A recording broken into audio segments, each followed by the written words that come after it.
Hey guys, what is up and welcome back to my channel. Today I wanted to sit down and talk to you guys all about my favorite authors, or essentially my Autobuy authors. A couple of these authors I guess I wouldn't say are necessarily my most favorite, but for some reason I'm always drawn to their new books when they publish them. A couple of these aren't going to surprise you. A couple of these you guys are going to already know, and a few of these may be overdone, but I wanted to sit down and share this with you guys because I actually really enjoy these kinds of videos because I think it's fun to see what authors people are really drawn to, like who their absolute favorites are, who's every single time they release a book they are picking them up. So I've been enjoying watching these videos, so I wanted to sit down and film my own. I'm gonna go ahead and start with the most obvious out of all of them, and that would be Sir Stephen King.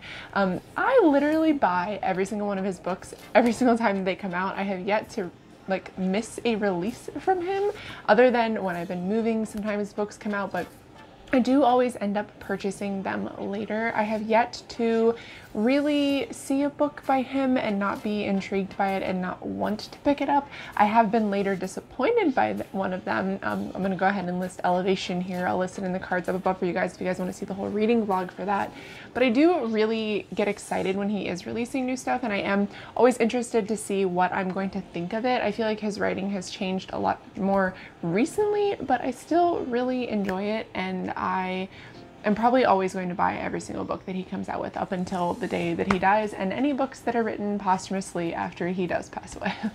Now the next author I want to talk about I have mixed feelings on, and that would be Leigh Bardugo. So Leigh Bardugo writes two series that I have vastly different opinions on. So the Six of Crows duology I did not like. Now the Grisha trilogy I absolutely loved. So with her it is very hit or miss for me. I know she did the short story compilation book, which I'm actually getting ready to send to a friend, because while I did enjoy it, it's not a book that I'm going to read ever again. And I did actually sell my Six of Crows and my Cricket Kingdom, or I gave them away in a giveaway, something like that, but I don't have them anymore. And with her, it's weird because I'm always really interested because she is such a queen of darker characters that I am really excited to see kind of what the book is going to be about now. But like I said, it's 50-50 on whether or not I'm going to like it. But she is an Autobuy author for me, so she does come out with something new, I always end up buying it and then decide later if I do like it.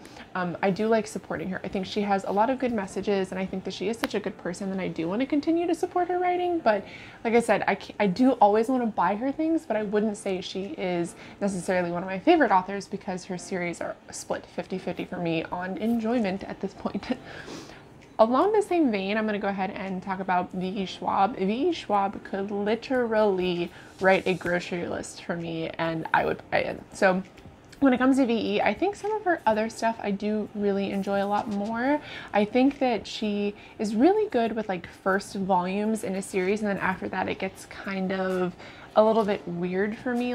I liked Vicious, I didn't really enjoy Vengeful. I liked the first Darker Shade of Magic. I kind of liked the second one, and I didn't really care about the third one. There were parts of that I liked and didn't like.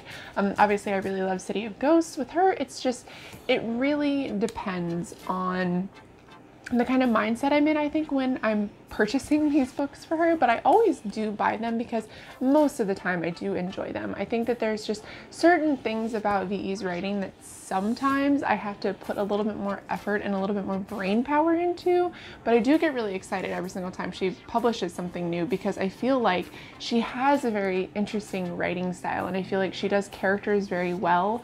Another thing that I kind of struggle with her though is I'm not really a fan of her more powerful female characters in a way. They feel very forced to me, but I do really love her supporting characters, so I always end up buying every single book that she comes out with just to see what I'm gonna think of it, if I'm gonna like it, and most of the time I do.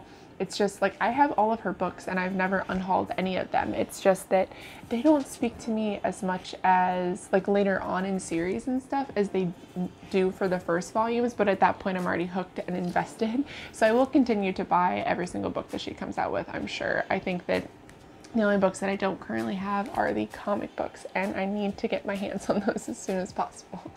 The next author will once again not be any shock, and that would be Alex White. Alex writes a few of my very favorite books. So A Big Ship at the Edge of the Universe, A Bad Deal for the Whole Galaxy, and then the third one comes out soon, as well as they wrote an alien book which I am currently reading, and really, really loving. I think it's sitting at like 3.5, 4 stars for me right now, as well as they wrote a book called Every Mountain Made Low. Now, everything that Alex does, I'm pretty interested in. I think that they do characters very well. I think that they are really good at making you care about them and making you feel like you're coming home to these characters. And I think that they also do a really good job of really painting the scene. There's a couple of scenes in A Big Ship at the Edge of the Universe where you can really imagine them coming to life, and it's done really well. I feel like they research things very well, and I feel like they really put effort into their characters and into their relationships and into the development of them. And I think that's why I will always buy anything that Alex comes out with, because I think that they are a very thoughtful writer in a way, and I truly love them as well. So that's obviously an added bonus, but I just really like their writing style, and I have yet to read something by them that I didn't thoroughly enjoy, if not loved more than anything in the world. So I mean, for me, they're always going to be an author that I pick up pretty much everything from. Now, the next author on here that I have that I think can also do no wrong would be Nicholas Eames. Nicholas Eames writes the Kings of the Wild and Bloody Rose.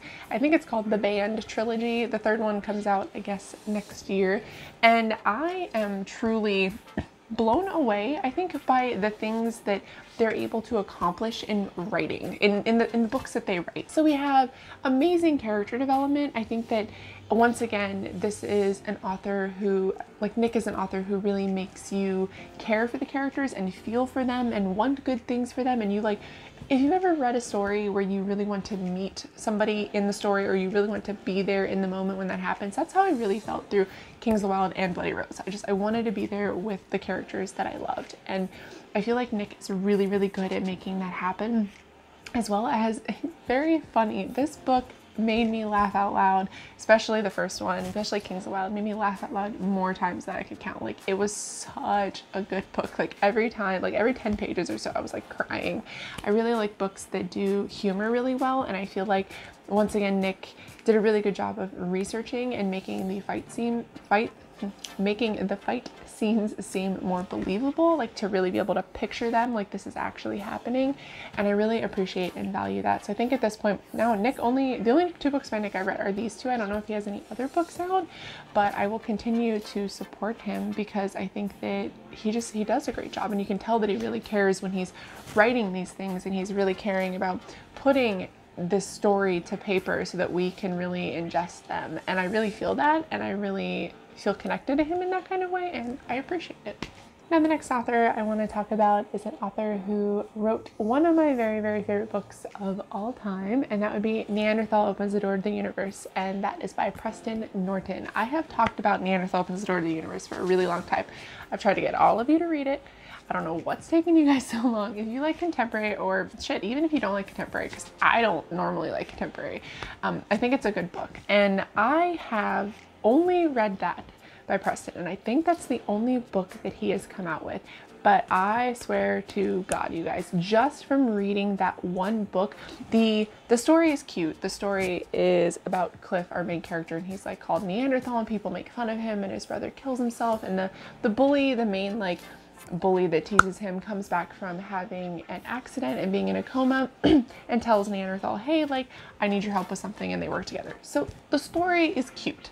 But what makes me know that I want to read essentially everything that Preston has ever written is the humor in this story. I have never watched, read, listened to, been around somebody who has made me laugh as much as that book did. I remember the first day I was reading it, I got it as an ARC on NetGalley.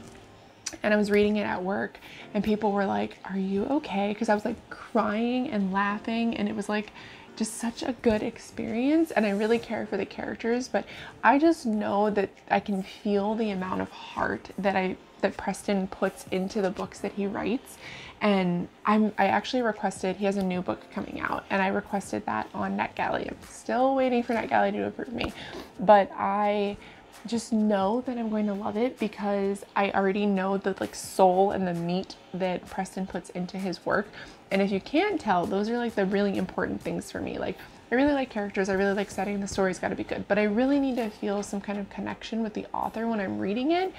And I really feel like that with Preston, and I'm just really excited to get my hands on the new one. I don't even know when it comes out. I don't know anything about it. I just know that I've seen him talk about it on Twitter, and I know just like the basis of it, it's sort of like a little bit of a love story. And I'm really excited to read it, and I can't wait to get my hands on it, and I will forever support Preston no matter what he does. And now the last author that I want to talk about is Kristoff. Now I'm not talking about Jay and Amy, I'm just talking about Jay in particular. I have no real opinion on Amy's writings because I haven't really read anything other than the Illuminae files that she wrote with Jay, so I don't know about her personally. But I can tell you, without a doubt, I am going to buy every book that Jay comes out with. I am really excited, whether it be his collaborative works, whether it be just things that he's doing on his own. I really I love him as a person. I love his humor. I love his sass. But the thing that keeps me going back to Jay's writing is the fact that his main characters are all female. Like, that really excites me. So Mia is a complete badass, and she's done so well. So she's not apologetic. She is just truly, truly herself. And then we have the main character from Lifelike, whose name I can't remember right now, but I remember Lemon Fresh from there, who's also a main character, who's also a female. And I really, like, I think that he does, like, even from the Storm Dancer trilogy that he did, she's also a main character. And I love the fact that he doesn't feel awkward about writing that. I know he did like a thing on Twitter recently where he's like, I get asked all the time why I write female main characters, and here is why. And he like tried to explain it, like, why in the fuck do I have to explain to you why I write female main characters?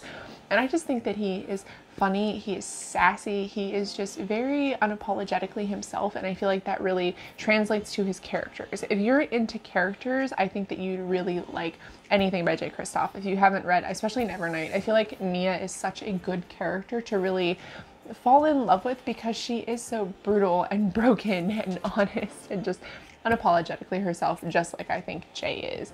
And for him, for me, I definitely love his characters, and that is why I continue to go back to all of his books. Now, Lifelike I wasn't the biggest fan of. I didn't hate it, but I think I gave it like 3 stars, but I still really value the characters and still really enjoy the characters, because for me, that will always be the most important thing that keeps me coming back to Jay. Alright guys, so that is going to be it for today's video. Those are all my Autobuy authors. Let me know down below an author or 2 or 3 or 4, if you have a lot, that you always buy everything from. So no matter what they write about, you buy it. Let me know down below. But I hope you guys enjoyed this video, and I will see you guys in my next one. Bye!